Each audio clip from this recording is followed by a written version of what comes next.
Welcome back to the Ricky Mathews Show on coming to you from the Citizens Bank studio. I really enjoyed that conversation with Captain Anna Franco. Can't wait to have her back and continue the conversation about the important role the military plays in Mississippi. So now we're going to shift gears. It's no secret to anyone that I spend a lot of time in the Mississippi Delta. So I live on the Mississippi Gulf Coast. I have a place up in the Mississippi Delta, especially this time of year. Spend a lot of time up there. I've fallen in love with the blues history of Mississippi, but having been my mom was a piano teacher, so I can bang on the piano, but I was big time a drummer growing up, playing a lot of different music.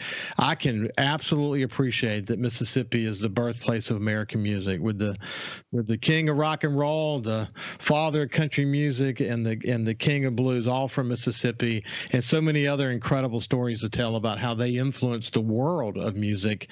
I can't talk enough about it. So with that said, I am thrilled to have Emily Havens with me today, someone I'm just now getting to know. She's the executive director of the GRAMMY Museum in Mississippi, and we're just going to start a conversation that will probably take over a bunch of shows before it's all said and done. But Emily, how you doing?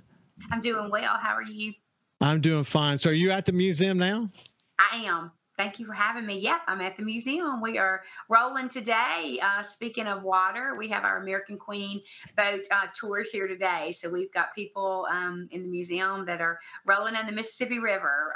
So excited to always welcome visitors from all over. Yeah, I know. Is that the same one that Steve Azar is associated with? So Steve works and does programming for the Viking cruise line. So I think there are 3 cruise lines on the Mississippi now. American Queen Voyages is one, Viking, and also American Cruise Line. So the Mississippi is busy moving grain this time of year and a lot of other product down the Mississippi, but also a lot of passengers and a lot of river tourism for sure.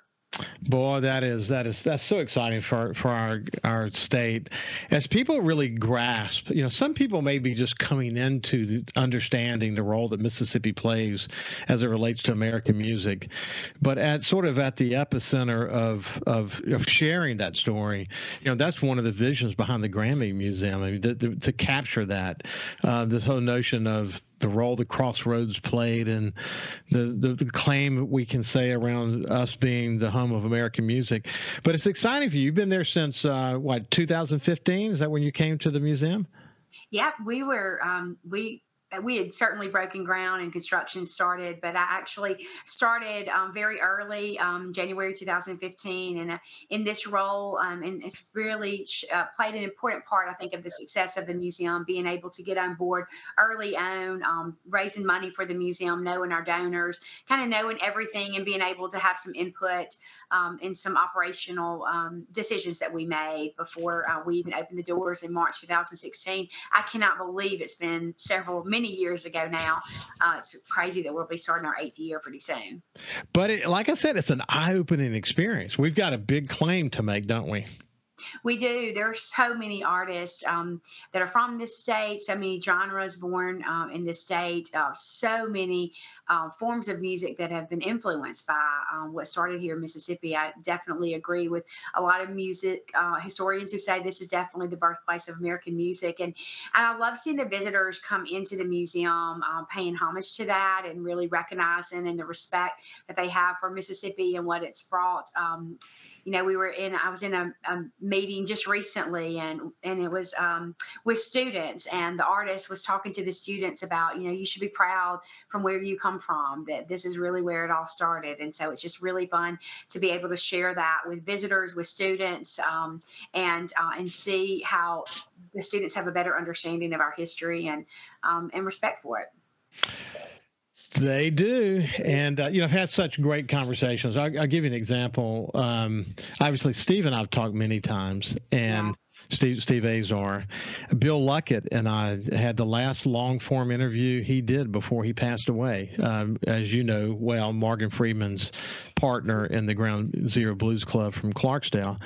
But one of the things that Bill talked about, and I captured well, was the story of young musicians that are coming along and how there's been a passing of the baton, so to speak, for some of the older artists, and the way we've been able to bring them. Some of them were in little nooks and crannies, and we didn't really appreciate that some were even still alive and able to contribute. But the past, I think of Kingfish, for example, and what he's been able to do, and a long list of others. But we're really beginning to really capture the essence of the core of blues music in particular. I know this is more than just about blues music, but and we're passing that baton. Some of the young artists that are coming along, Grammy winners in and of themselves, that's been exciting to see, hasn't it? You know, it has. And when you bring up Kingfish, and I know we'll probably get to our new exhibit, he's featured in that. But early on, speaking of the respect that he had for and hit the people that have influenced him, we had in 2017, we opened up a Stevie Ray Vaughan exhibit. And Kingfish's mom, Princess, was alive then and doing a lot of his management. So this was, 6-7 years ago. And anyway, he called us. He contacted us and says, "Is there any way I can participate in the opening of this exhibit?" Jimmy Vaughn was going to be here, and of course, Kingfish did indeed perform at the opening. But Stevie Ray was definitely somebody who influenced him in a way, and he just has a lot of respect for the way he played and his music. And so it was kind of that really great to have Kingfish here and to help us open that exhibit and the stories that he had of learning and watching videos of Stevie Ray for many years. And then even now, being able to celebrate Kingfish, and now that he's won a Grammy and certainly getting his start in Clarksdale at Delta Blues Museum and the instrument playing and the role that museum played in his early years. And he's just a great story. He's a great guy, and he has worked really hard to get where he is. And we celebrate him in the museum. We've got some great artifacts in our new exhibit of Kingfish, and it's really it's wonderful. We had an opening of this exhibit, and we had older R&B and blues musicians that performed, and they were hoping that Kingfish was going to be able to be here, and he couldn't because of his tour schedule. But it really shows you how much they respect this younger generation as well. So it's really incredible to watch. Cedric Burnside, of course, comes to mind. Cedric is amazing. Cedric has been here several times at the museum. I just remember, speaking of drumming, my son is a drummer as well. But Cedric, of course, is a great drummer. And he actually did an education program for us on National Drumming Day one year and brought students on stage to drum with him. And that was just an incredible experience. And, of course, now he's won a Grammy. And so he's got, of course, a long life and family history of incredible music and music making and songwriting and performances from all the Burnsides. But Cedric is such a friend of ours, and we're so thankful, to celebrate him when he's here at the museum and do programs with him. And he's wonderful ambassador of music for the state of Mississippi as well. Well, the song that he and Steve Azar did, "Cold Water," was kind of an anthem for the pandemic in a lot of ways. Really was. But it's there's so many stories there. Cedric, as you pointed out, getting it generationally from his father and grandfather, and the great story of Kingfish is that he got it from the Blues Museum, and how it doesn't matter how we get it as long as they get it, because we need to be passing it to the next generation. And what I love about so many of these stories is they go to places like Europe and they're famous. And then they come back home, and in a lot of ways we kind of take it for granted because it's been here all our lives. We don't truly appreciate the incredible influence these musicians have across genres to musicians around the world. Yeah, you think of Keith Johnson, who is, and you may not know who Keith is, but he is Prince of the Delta Blues, and he won a competition in Memphis. But Keith went to Delta State in the DMI program. Muddy Waters' great-grandson, I think that's right. But Keith, he came in as a guest artist to the museum and helped us teach our summer camp this past summer. And so I reminded him, this is a student who has an incredible, he's been all over the world, but I showed him a picture of one year back in 2016, we took DMI students to LA during Grammy Week, and they did an education program for kids there. And so I showed him the picture of his first autograph. So there was a student from LA and she asked for his autograph, and that was truly his first autograph. And now he's been all over the world playing the blues, and you know, and so got such a following now. It's really incredible. Then he still makes time to come back here and help us teach students and educate students about the blues and the storytelling and how important it is. And you know, for us at the museum, we do education programs, but we also do a guitar program free for students, 21 weeks of guitar lessons. And then we take them to places like Dockery and Delta Blues Museum, BB King Museum. And just like Kingfish, just like Keith, you know, we're hoping, you know, maybe one day one of these kids that we're providing these opportunities for wins a Grammy, and they say they got their start at the Grammy Museum. But hopefully, you know, it's more about getting that best friend and taking that best friend into your room every day, writing songs about how you feel and getting to play them on a guitar. And so I think about Keith and Kingfish because that's exactly what they did. I love the passion for the education programs. Hey, when we come back, we'll talk about the Southern Rock and the Highway 61 exhibits and some other kind of milestones they've had at the Grammy Museum as we continue our conversation with Emily Havens after this break. Welcome back to the Mathews Show from the Citizens Bank studio.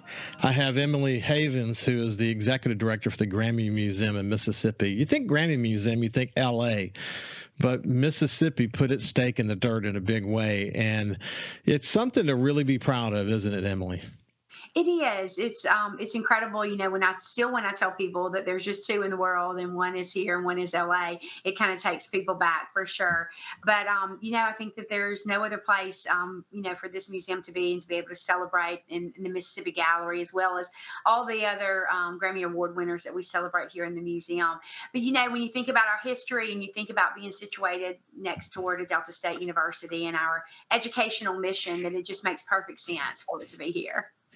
Yeah, no doubt. So there is really no limit to how you can tell the story and how many stories there are to tell from those who have made their marks in Mississippi music.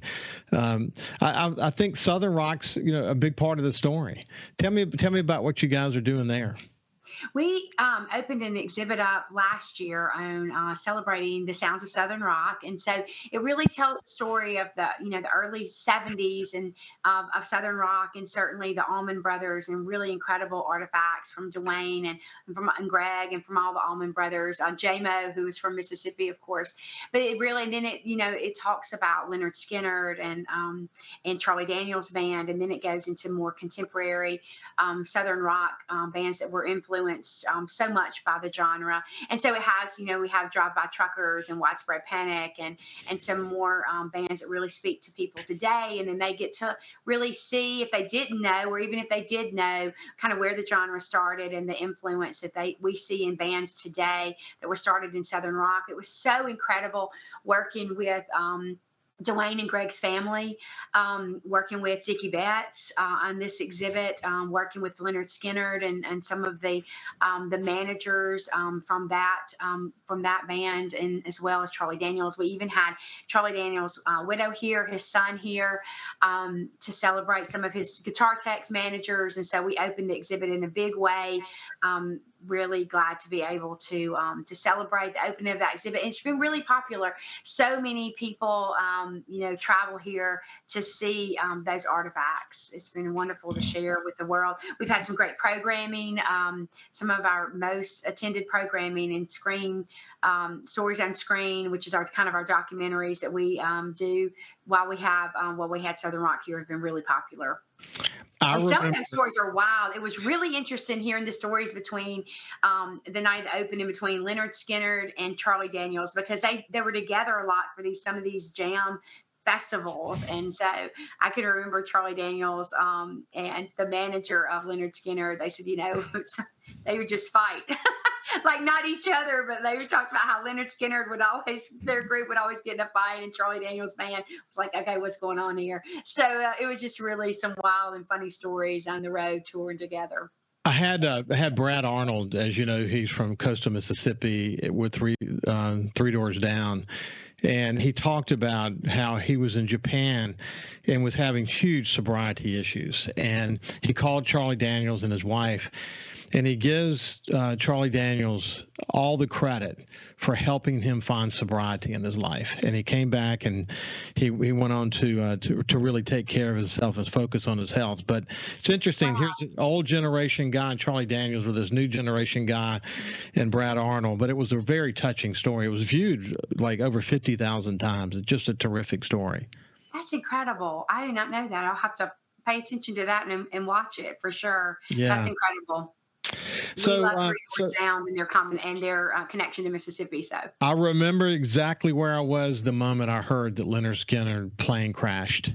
I think a lot of people in those days because Skinner was defining the culture of those days. It was quite incredible, that music and how it sort of embodied so much of the moment. But I remember exactly where I was. Hey, one of the things that Bill Luckett said is he said he could go into Ground Zero Blues Club at any moment, and over 50% of the people were there were not from the U.S. They were from all around the world, Great Britain and Australia and New Zealand and other places. Same thing true there, that you can get people from all over the world? Absolutely. We have, of course, we've had people from all 50 states and from 48 foreign countries, so we do track it. But yeah, just any given day, we may have someone from Italy or France. And we, in fact, we had an entire American Queen boat that was chartered by a group from Great Britain. And so they even had a radio show that I did a little piece on. So they were doing a radio show from the boat, which was really interesting. But Australia, we have a lot of visitors from Australia. And it's, Dockery Plantation is just 8 miles east of the museum. And so we do a lot with Bill Lester there in Dockery. And he tells me all the time, he can walk out there and look in the guest book. Any given day, there's someone, an international visitor, visiting the plantation there. So it really is incredible, the number of people, international, that flock to this area. And so that's why it's incredible for us to keep sharing that with kids, because sometimes they don't realize what they have and where they live and the opportunities that they have to learn about our own history here. The connections with the Robert Johnson and Eric Clapton and the Beatles and the Rolling Stones. I mean, the stories there's so many stories to tell. This is the first of many conversations that I'm going to have with you, but we're out of time for the day. Emily, it's been a pleasure to catch up with you. Same, Ricky. Thank you for having me, and I look forward to coming back. You bet. This has been Emily Havens, the Executive Director of the GRAMMY Museum in Mississippi. Listen, have a great day, and we will see you tomorrow.